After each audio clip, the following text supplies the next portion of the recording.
Olá, se você pensava que a cor do dinheiro tinha ido para casa de vez, enganou-se. No primeiro programa de 2011, vamos falar de umas grandes novidades do Orçamento de Estado para este ano, os benefícios fiscais. Como já deve saber, são muito mais baixos, mas mesmo muito mais baixos do que o ano passado. Mas já fez contas? Ora, venha daí connosco.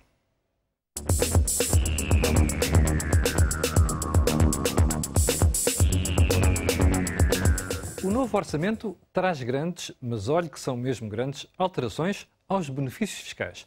Fica a conhecer os novos limites que vão reduzir e de que maneira a sua poupança no IRS de 2011. Se esteve atento às discussões do novo Orçamento de Estado, sabe que muita coisa mudou. E uma das diferenças que os contribuintes vão sentir quando entregarem a declaração de IRS do ano de 2011 é que pagarão mais IRS e receberão menos reembolso. Isto não só porque as taxas de IRS aumentaram cerca de 1% em todos os escalões, mas porque houve uma alteração substancial nos benefícios fiscais. Como é sabido, o IRS, ou Imposto sobre o Rendimento de Pessoas Singulares, é o imposto que tributa o valor anual dos rendimentos dos sujeitos passivos, ou seja, dos contribuintes. Deste valor abatem-se as deduções à coleta, as despesas com educação, saúde e habitação e os produtos com benefícios fiscais. O que é que são estes benefícios fiscais? São vantagens que as empresas ou os particulares podem ter na diminuição do imposto que vão pagar. Portanto, são situações que estão pré-estabelecidas e que se podem abater àquilo que está previamente definido como o pagamento do imposto. Dentro dos benefícios fiscais para 2010 constavam, por exemplo, aplicações a prazo como os PPRs, donativos, entre outras despesas. Já para 2011 mantêm-se todos esses benefícios fiscais e adicionam-se outros que antes constavam da lista das deduções normais à coleta. Ou seja, para o novo ano também as despesas com seguros de saúde e com energias renováveis fazem parte deste bolo. Também a partir deste ano, os seguros de vida obrigatórios para quem subscreve um crédito à habitação deixam de ser dedutíveis no IRS. E não é tudo. Os contribuintes só vão poder deduzir um máximo de 100 euros do conjunto de todas as despesas com benefício fiscal. A partir do terceiro escalão, que é um escalão com rendimentos acima dos 7.000 e qualquer coisa euros, portanto extremamente baixo, só se vai poder deduzir de 100 euros para baixo, até zero em quem tem rendimentos no escalão máximo. Desta forma, os contribuintes que ganhem até cerca de 42.000 euros anuais só vão poder deduzir no máximo 80 euros com produtos deste tipo e os que ganhem acima dos 153.300 euros não terão direito a nenhum destes incentivos. Portanto, a título de exemplo, quem tenha um seguro de saúde, obviamente já irá preencher o benefício fiscal máximo, ou seja, não vai receber nada a nível de retorno no IRS por subscrever, por exemplo, um PPR. Tomemos o caso dos planos poupança-reforma. Em 2010, quem subscrevesse ou reforçasse investimentos num PPR podia deduzir até 400 euros no IRS, dependendo da idade do subscritor. Para 2011, o montante máximo que pode ser abatido, em conjunto com todos os outros produtos com benefício, é mesmo de 100 euros por agregado familiar. Quem estava habituado e costumava investir nestas aplicações, ou quem estava à espera do retorno, ou seja, de buscar algum rendimento com base nesse retorno, obviamente será para esquecer. Porque a partir da declaração entregue em 2012, os benefícios, como nós já os escrevemos e costumamos dizer, são praticamente virtuais e não vão poder ser usufruídos pelos contribuintes. Por outro lado, as deduções de benefícios fiscais para as empresas também foram reduzidas. Em relação às empresas, também passou a haver um limite máximo, isto é, na dedução dos benefícios fiscais as empresas podiam deduzir até 75% do imposto que poupariam. E agora passou dos 75% para os 90%, portanto as empresas podem deduzir menos benefícios fiscais no conjunto de todos os benefícios. Mas as mudanças não se ficam por aqui. Este ano vai ser um ano de crise e as implicações do Orçamento de Estado vão se notar no agravamento do IRS. Daí que os especialistas concordem. O planeamento das suas despesas é o mais importante se não quiser receber uma carta das finanças com um presente envenenado em 2012. Ainda tem dúvidas e deve tê-las seguramente. Vamos esclarecer já a seguir nas respostas certas.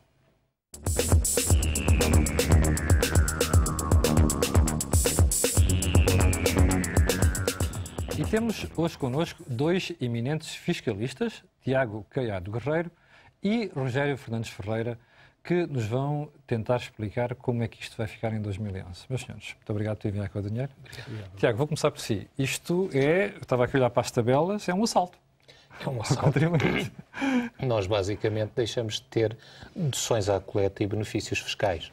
Porque, por exemplo, quem desconte com energias renováveis, PPRs, etc., o máximo que pode descontar, tirando até aos 7.400 euros, são 100 euros, o que é uma coisa perfeitamente simbólica. É basicamente retirar 95% ou 98% dos benefícios fiscais que existiam no passado. Desminta-me se estou enganado, mas isto, estamos a falar de rendimentos entre 7.410 até cerca de 18.365 euros. Ou seja, é alguém que ganha pouco mais de 500 euros por mês. Exatamente. Isto chama-se uma mão cheia de nada. Dá-se a possibilidade de deduzir a quem não tem dinheiro para investir. Exatamente. O que significa que o Governo não está a fazer cedência nenhuma, nem a apoiar os pobres, nem ninguém, porque realmente quem tem 500 e poucos euros para manter uma família vai gastar esse dinheiro dos elementos básicos de sobrevivência e mesmo assim merece um prémio por conseguir subsistir com isso. Rogério, quando olhamos para estas tabelas e sobretudo para aquilo que são os limites que nos são fixados para 2011,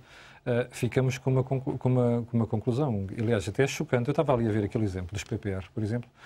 Nós podíamos somar máximo de PPR, para quem tivesse até 35 anos de idade, 400 euros. Agora passa a ser um limite de 100 euros. Ou seja, se nós somássemos um PPR privado com um PPR público, até agora podíamos reduzir quase 750 euros. Ora, neste momento, isto é 100 euros. Isto não vai penalizar a poupança para a reforma? É evidente que houve uma redução enorme nas deduções ao IRS. Em algumas situações com benefícios, noutras situações com desagravamentos estruturais. Eu, na minha opinião, acho que se perdeu uma boa oportunidade de acabar com os próprios benefícios fiscais, aproveitando para reduzir a taxa. O que se fez foi misturar uma tabela de taxas progressiva com uma segunda progressividade através dos benefícios fiscais, o que complicou enormemente o sistema e, como se disse aqui, acabando por trazer um benefício reduzidíssimo. Portanto, eu acho que estamos mesmo no momento de aproveitar a crise para fazer uma reforma dos benefícios fiscais. Pois, eu sei que o Rogério é um defensor da ideia de baixar taxas e reduzir os benefícios. No fim de contas, dá mais transparência ao sistema. Não só dá mais transparência, porque os benefícios fiscais são despesa também. E, portanto, é melhor controlar essa despesa via despesa direta do que via despesa fiscal.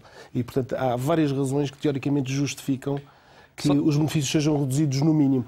No caso concreto, foram, de facto, já reduzidos ao mínimo. Portanto, acho que estamos a um passo de fazer uma reforma dos benefícios fiscais. Só que era impossível conseguir fazer as duas coisas, porque, como sabe, a preocupação fundamental aqui é ir ao bolso do contribuinte. Aqui o problema que houve é que, simultaneamente, aumentaram-se as taxas e diminuíram-se os benefícios. O que, digamos, os dois aspectos em conjugação, obviamente, que o imposto aumenta, não é? Tiago, nós tínhamos um mail de um telespectador que dizia assim, olha, eu tenho, sobre a seguridade familiar, eu e o meu marido temos um rendimento de cerca de 4.000 euros por mês. Bom, este agregado está completamente fora de qualquer limite dedutível em matéria de IRS este ano. Sim, naturalmente que o agravamento vai ser enorme e muito considerável, porque não há basicamente produtos em que as pessoas possam investir para aumentar a sua dedução nos impostos. Por outro lado, foi feita uma coisa que eu acho que é das mais injustas e piores que se pode fazer num país, que é reduzir exponencialmente as deduções com a educação e saúde, que são aquilo que permite o desenvolvimento das futuras gerações e dos próprios. São reduzidas ao mínimo. Ao mínimo, quer dizer, a partir de um determinado escalão, o que é possível de deduzir é 1.100 euros em educação e saúde para um agregado familiar. Ora, se nós virmos o preço dos medicamentos, que aliás a comparticipação do Estado em janeiro desceu imenso. Exatamente. Se nós virmos a escola de uma criança, só a escola de uma criança é superior a isto por ano.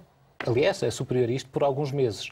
Se contarmos, por exemplo, com uma criança que tem umas doenças, ou um adulto, ou qualquer coisa, ultrapassa logo todos os limites. Por isso isto é um bocadinho de ficção científica. Se o Governo tivesse acabado com as coisas, tinha sido mais transparente para as pessoas, assim dá a ideia às pessoas de que realmente ainda podem ganhar alguma coisa com os benefícios fiscais e deduções à coleta, o que na prática não acontece. Rogério, nós estudamos na faculdade, e qualquer empresário sabe isto, que se há coisa importante numa economia é a previsibilidade fiscal. Até agora esta crítica era feita para as empresas.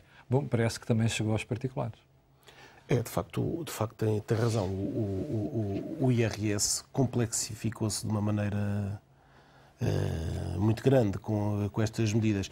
Eu até temo que o próprio sistema informático, para se adaptar a todas estas alterações, estou convencido que a Digita vai ter muitas dificuldades digamos, a implementar o novo sistema criado pelo Orçamento. Acho que, de facto, se adivinha a necessidade de repensar estas matérias e, de facto, de voltar, se calhar, a épocas um bocadinho mais antigas, menos modernas, mas, se calhar, com mais eficiência e com mais transparência, como disse há bocado, e, principalmente, para um sistema fiscal mais simples. Tiago, voltando a esta questão dos exemplos e, sobretudo, dos valores, temos também um telespectador que nos faz uma pergunta que diz assim, bom, então, a partir de agora, deixa de compensar nós termos um empréstimo na casa, porque praticamente... Não pode deduzir. Exatamente, não pode deduzir. Ou seja, aquelas pessoas que têm empréstimos e que têm uma poupança, mais vale amortizarem o empréstimo neste momento. Estão, no fundo, a pagar juros sem haver necessidade nenhuma de poder, porque não podem deduzir isto em termos de impostos. Sim, se puderem amortizar, vale a pena, porque em termos de impostos não é significativo a partir de agora. E acha que isto vai ter impacto naquilo que é a subscrição do plano de poupança-reforma por parte do cidadão comum? Eu acho que vai ter imenso impacto, porque muitos planos de poupança-reforma davam um retorno relativamente baixo. E esta era a compensação? Era a compensação, era o benefício fiscal. Ora, agora sem benefício fiscal e com os retornos baixos que tem, vai acontecer o seguinte. São vários efeitos negativos. As pessoas deixam de poupar, que é importantíssimo para o futuro, porque as nossas reformas são cada vez piores para o futuro e vamos ver se são sustentáveis após 2015, 2020. Depois, diminui a taxa de poupança do país, que é fundamental aumentar por causa do endividamento externo, e põe as pessoas sem opção clara sobre o que é que devem fazer para garantir o seu futuro e uma sustentabilidade também social. Rogério, ao mesmo tempo em que temos estas alterações dos benefícios fiscais, temos outras medidas que têm peso significativo naquilo que é a contribuição que o cidadão comum paga para o Estado, nomeadamente o novo Código Contributivo. Aqui também há alterações importantes.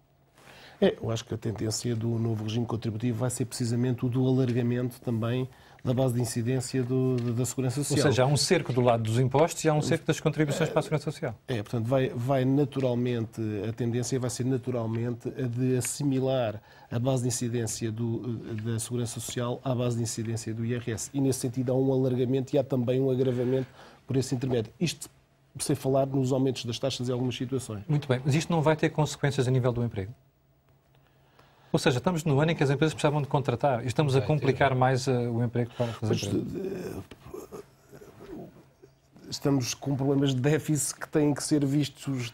O problema tem que ser buscar dinheiro ao cidadão de toda a maneira. Tem que ser visto do lado da despesa, mas também do lado da receita. E no imediato, de facto, os governos em geral têm-se visto com muitas dificuldades para resolver o problema apenas do lado da despesa. E, portanto, vão naturalmente também ao lado da despesa. Deixe-me ir a uma pergunta das mais frequentes dos nossos telespectadores, que é dos recibos verdes eletrónicos. As pessoas já podem passar esse recibos, mas ainda não é obrigatório. Salvo erro, portanto, os recibos verdes eletrónicos já é possível passar de facto, os recibos Passou a ser em 1 de dezembro. Exatamente, mas a obrigatoriedade, salvo erro, é só a partir de 1 de julho deste ano. E como é que o contribuinte faz? Vai ao site do Ministério? Vai ao site do Ministério e põe lá a sua senha e tem lá as instruções respectivas para passar, para poder... Perfeito, para controlar melhor os recibos verdes por parte do Estado. E para o contribuinte se controlar também melhor a si próprio, não é? Isto tem benefícios Deixe-me só passar uma mensagem para quem nos está a ver e lembrar que também, porque há muitas pessoas a colocarem estas perguntas, que é a situação em que ficam mais de 250 mil pessoas que passam o recibo verde. Ora bem, podemos anunciar-lhe que brevemente, ou na próxima semana ou na semana seguinte, vamos dedicar um programa só a essa questão. Voltando aqui à matéria fiscal. Tiago, estamos também claramente a dificultar o emprego por parte das empresas. Estamos, e estamos de uma forma que é inadmissível. E para mim esta questão da informatização e digitalização dos recibos verdes é só por uma razão. As pessoas que passam recibos verdes, pura e simplesmente, ganham tão pouco que não conseguem pagar a Segurança Social. E passam recibos verdes porque não têm outra solução. Não têm outra alternativa, porque não conseguem contratos sem termo, não é? Por isso passam os recibos verdes e vivem numa situação de precariedade. Não têm direito à segurança social, não têm direito a subsídio de desemprego, mas têm que contribuir a partir do Código Contributivo com 29,6% daquilo que recebem... Deixe-me repetir, 29,6%. 0,6% e que não é agora sob um salário ou sobre aquilo que escolhiam. Exatamente. É sobre a totalidade do rendimento. Todo o rendimento, o subsídio de refeição, mais Exatamente. Exatamente. E sobre a totalidade adiante. do que ganharam, Sim. que não era assim, podiam escolher de antes um escalão. Agora não podem. É sobre aquilo que teoricamente vão ganhar. E não têm direitos nenhuns em termos de segurança, porque só têm alguma comparticipação se Não há tiverem obrigação doentes nenhuma mais à que empresa. 30 dias, não é? E além disto, nós juntarmos o IRS, vimos que estas pessoas ficam quase com 40%, o Estado fica-lhes com 40% ou 50% do rendimento, sem lhes dar nada em troca. E é isto que é imoral. Ou seja, aumenta-se a precariedade dessas pessoas. Aumenta-se a precariedade. Por outro lado, se a pessoa trabalhar mais do que 80% do seu tempo para uma empresa, a empresa ainda tem que contribuir com mais 5% para a segurança social. É esse o problema de muitos telespectadores que nos estão a escrever. Exato. O que é que acontece? Ou conseguem resolver isto de alguma forma, ou quem vive na realidade sabe que as empresas estão com grandes dificuldades por elas próprias terem um mercado difícil, dificuldade de financiamento e uma enorme pressão fiscal. E cortam por o isso, serviço que pedem às vão pessoas. cortar, vão dar origem a muito mais desemprego e muito mais situações carenciadas. Rogério, eu julgo que as pessoas ainda não perceberam isto, não interiorizaram. E já agora aproveito para dizer aos telespectadores que a tabela que nós falámos há bocadinho está disponível no nosso blog, acordodinheiro.blogs.sap.pt, mas também se for adepto das redes sociais poderá ir ao Facebook. A nossa página é facebook.com/acordodinheiro. Estão lá as tabelas que poderá consultar para facilitar aquilo que é a previsão e a análise da sua situação pessoal. Rogério, voltando à questão deste ano. As pessoas ainda não interiorizaram isto e provavelmente vão apanhar um choque com a realidade no próximo ano quando tiverem que entregar a declaração de IRS 2011. O que podemos aconselhar às pessoas é que comecem já a testar isto e a fazer simulações neste momento. Provavelmente os acertos vão ser muito graves no final da... É evidente que nós estamos aqui a falar de rendimentos oferidos entre 1 de janeiro deste ano e 31 de dezembro deste ano e de declarações e tributação que, digamos, em termos finais e efetivos, vai ocorrer apenas no próximo ano.